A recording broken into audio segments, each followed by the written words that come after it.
everyone, welcome back to my YouTube channel. It's Tambarambaa or Tammy Porter, and we are creating this gorgeous Art by Marlene art journal page. So I'll take you through what I've used. I've used that new stamp set. I always link all the codes in the description. I've used the Bear stamp set. I've used this, one of my favourite stencils. It's an oldie but a goodie, and they've brought it back so it's still available. The craft tape, the sticky glue, some white gesso, some of the markers, and I've used the A4 art journal, which I love, and the extra large paper elements. So much in there, we'll be creating with that for years. And I've also used lots of acrylic paint, so I've used lace, and then I've used sand and peony, and I've used Ballet, and then I've got lavender, punk and fuchsia and royal, and a little bit of mermaid as well. And then I also used some of the glitter glues. So I've used diamond, silver and gold, but I think I could have just used gold, but I kind of went through a bit of a process, which you'll see as we go through this video. Okay, so I've decided to tape off the edges again. I love the crisp white border that gives. So that craft tape comes in a pack of 3 and it's excellent for this. So I missed a couple of little bits with my tearing, so I'm just patching those up. So I really love the reveal when you pull this up. So I just start, I think, I don't really know what I'm going to do. I had a bit of a plan of doing something with cats, but you'll see what happens. So I just pull out some colours. So I used, I'll go through them as I use it, but I knew I wanted the centre of my page to have a little bit of lightness in it. So I started with some gesso in the centre, white gesso, and then I'm just adding a bit of peony, a bit of lavender, and I'm just using the same brush. I think I did rinse it out then to go into the Mermaid. And I've got a bit of water on the brush, so the paint is spreading quite easily. And then I'm adding a bit of the punk. You can see how much that lifts everything up.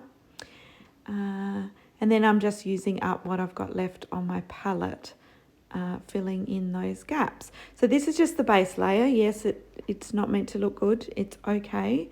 So I'm just drying off that base layer just to get the colours down.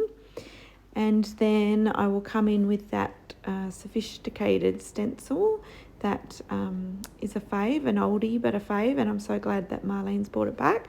So if you haven't got it and you'd love to get it, contact with your supplier that stocks Art by Marlene, because they can order it in their next order.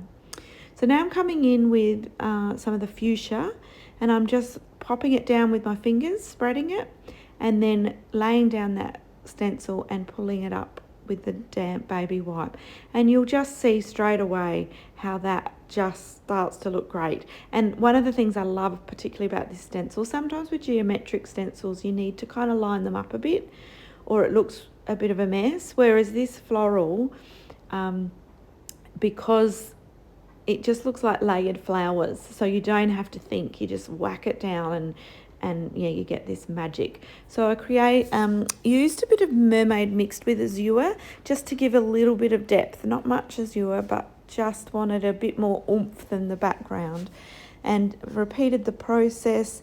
And then I think I'm doing the same with punk as well, and you'll see that that punk gives some poppy little bits of colour, and I love that. Okay, so as soon as I'd done this, and I was going to use cats, and all I could see at this point was underwater. I just thought, oh, it looks like coral and under the sea. And yeah, I just thought, well, let's just go with it. So I began filling in some of the little gaps in between some of the stenciling, and some parts you might be able to see the join where the paints meet. Then I just sort of go over them with a little bit of mark making. So I use the colours that I've already got on my palette. So I'll use some of the fuchsia, I use some punk, and I actually use some white as well. And now I'm just coming in with the blues. I mixed again a bit of the azure with the Mermaid, and just to get a little bit of a deeper aqua. Sometimes azure is a beautiful colour, but sometimes it's really strong, so sometimes just softening it a bit is nice. So yeah, I've just filled in the gaps with a little bit of mark making, and see the cats? That's the cats that I was going to use. So hopefully they'll be coming soon in a page because they're gorgeous little cats and I've got an idea for them. But as I said, all I could see was underwater. So I thought, well, you know what? I've got a plan, but let's throw it out the window and let's just go with it. And that's what art journaling's all about. And so I hunted in the book for a mermaid and I found this one. And yeah, so she's gorgeous. I love how her hands are being thrown up in the air. And straight away it reminded me of sort of throwing sparkles in the air was where my brain went straight away.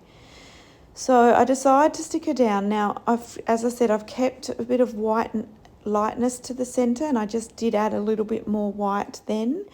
So I didn't want her directly in the centre. I wanted her just left to the centre because I knew the quote would go over that part.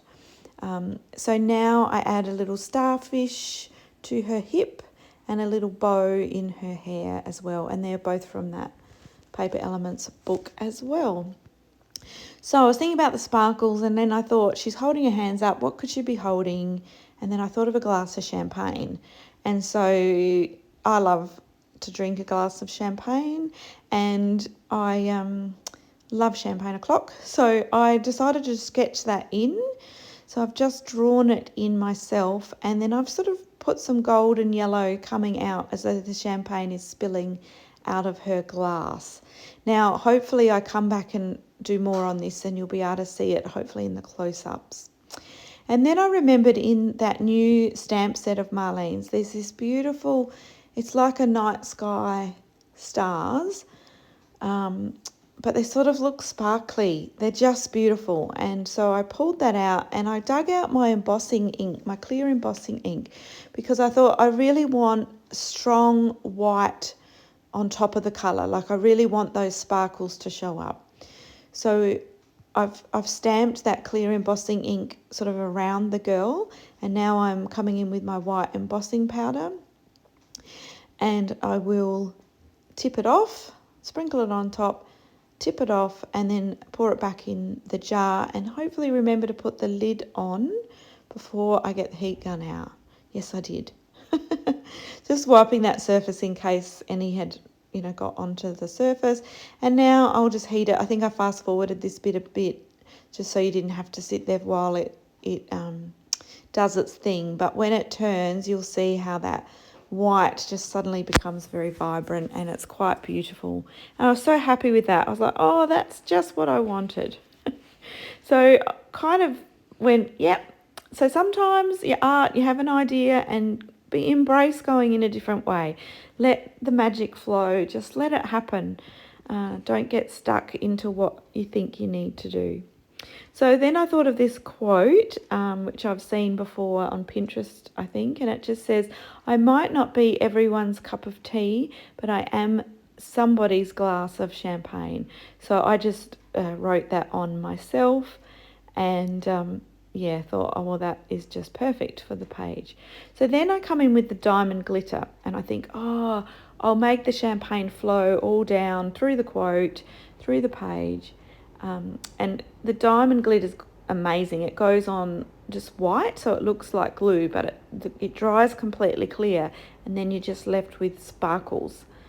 But in the end, it actually gets lost in my page, and I then I'll show, this happens later, but I try coming in with silver, and then I remember the gold glitter, and that looks just like champagne. It's got that right colour. And I think if I'd done that in the first place, I would have saved myself quite a bit of time. Okay, so now while I've got my border down, like the tape down, I'm coming in with a depth of colour. So I picked Royal for this, which is a beautiful deep purple. And I've just wet an artist sponge and wrung it out so it's damp. And then I'm just using a bit of that Royal and spreading it around the page. Now it looks a bit of a mess while your tape's there, but I wanted to bring the corners in a little bit and a couple of spots on the edges in a little bit as well. So when I pull the tape off, you'll see the magic. And then this is the little stamp from the Bear Hugs stamp set that I cannot get enough of. It's it's got little words that says like creator, illustrator, sort of artist, all sorts of artsy words in a little cluster, and I just love it. It looks a bit graffiti, and I just stamped that in a couple of spots around the border, just in repetitiously, like over and over in the same sort of area, and I'm really happy with that as well. Just adds that bit, a touch of artsy to it. And then now I'm just shadowing her, so just getting her to come forward off the page by adding a little bit of shadow behind her here and there, not everywhere. I'm keeping, because the light's in the center of the page, I'm trying to do the shadowing sort of on the opposite side of that, where I think the shadows might fall if the light was in the center. So I'm just using a Stabilo oil and then just some water on a brush to activate it and let it flow. And then I'm just coming in with a black fine pen and just adding a bit more to her hair and her gorgeous tail. Sometimes I think once you put your mermaid down, extending her hairline just past where you've adhered her really helps her to look part of the page rather than like she's just been stuck on. And then what was bothering me is the colour of this mermaid. She was really hot pink. It's like she'd got too much of a suntan. So I decided just to fix that a bit. So I've come in with a little bit of sand paint colour and then just a few of the markers just to tone her down a little bit. So it takes a little bit, goes through a bit of a process, but yeah, I'm happier with her after that. Now, I've filmed this, I think I said in the last couple of videos that I've had some surgery, and so I'm doing some of these videos once I've been able to recover a bit, and I just need to take breaks quite often. So the light changes really quickly, so it's quite, I started in the morning and it's now afternoon. So all up, this page probably took me an hour. Most of my pages take me 45 minutes, probably more, an hour to an hour and a half in real time. This one was about 50 minutes, I think, but I did space it out over the day. So that's why you see colour changes as it's going. So sorry about that. But winter in Clare, it changes very quickly as to what light is coming in through my window. So now I'm just doing finishing touches, like going over her little facial features and adding some little pink cheeks, and always adding a bit more hair, a few marker pens in the hair. But yeah, just those finishing touches that do make such a difference to her. And just some highlights, which are really important as well. So yes, regarding my surgery, I'm good. Just something I had to have done, a bit unexpectedly, but it's all good. I'm doing really well, thank you. So now I've heated that tape, so that means it should just peel up really, really quickly, and it does. And then you can really see how adding that bit of shadow around the border really makes a really big difference. It kind of finishes it all off. So yeah, it's nice to just use something a bit deeper to do that, and I think you'll be really happy with the results. So here's where the diamond glitter had started to dry and it wasn't sparkly enough, so I've added a silver, and I do end up adding gold. So hopefully in the close-up, it's really hard to capture on camera the glitter in the champagne, but hopefully you can see it there and how it looks like it's just spilling out. And there you can see that little stamp that I added. So yeah, let you look at all the details. Thanks so much, everyone. As always, love, love, love hearing from you. So leave me a comment.